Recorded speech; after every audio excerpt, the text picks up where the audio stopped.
ઝીક્રા coconut plant નર્સરીની અંદર આજે અમે તમને બતાવવા જઈ રહ્યા છે કે જે આપણે ડી-ઇન-ટુ-ટીની પ્રોસેસ કરી રહ્યા છે તેની અંદર જે મધર પ્લાન્ટ છે એની અંદરનો આવરણ તમે દેખી શકો છો.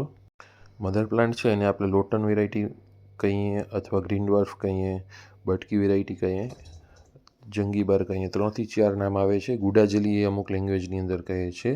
એટલે એરિયા વાઇઝ આનું નામ અલગ અલગ હોય છે અને એરિયા વાઇઝ અને ફળની સાઇઝ અને વાતાવરણને જે અનુકૂળ આવતું હોય એ પ્રમાણે થોડું ઘાટની અંદર ડિફરન્સ રહેતો હોય છે.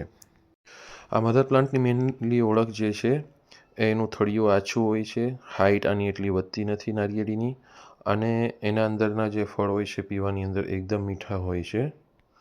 મેઇનલી આનો જે કલર હોય છે એકદમ ઘાટો ગ્રીન હોય છે. આમાં આપણે જે ફલીકરણ કરીએ છીએ એની અંદર જે દેશીનું પોલન હોય છે તે આની અંદર તમે જોઈ શકો છો, જે મોઢા ખુલે અને જે બટન હોય છે સિક્રેશનમાં આવે. સિક્રેશનનો જે સમયગાળો હોય છે 1 થી 2 દિવસનો હોય છે.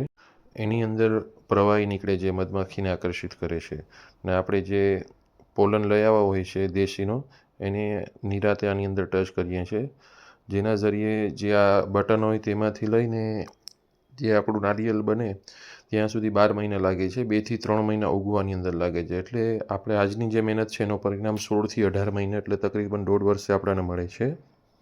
રોજ સવારના ઉઠીને જે આપણે પ્રોસેસ કરવા જઈએ એની અંદર આપણે 2 થી 4 મુખ ખુલ્યા હોય છે, જે બટન હોય એની અંદરના, એની અંદર આપણે હલકું સ્લાઇડલી ટચ કરીને પોલન લગાડવાનું હોય છે.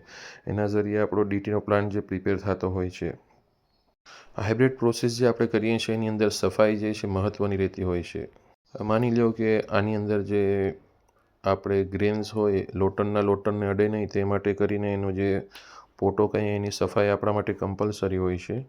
બાકી જે મેલ ફ્લાવર ઉપર રહી જાય અને એના જે ગ્રેન્સ કરીને બટનની અંદર અડે તો સામે આપણો રિઝલ્ટ લબુડો આવવાના ચાન્સ વધી જાય છે.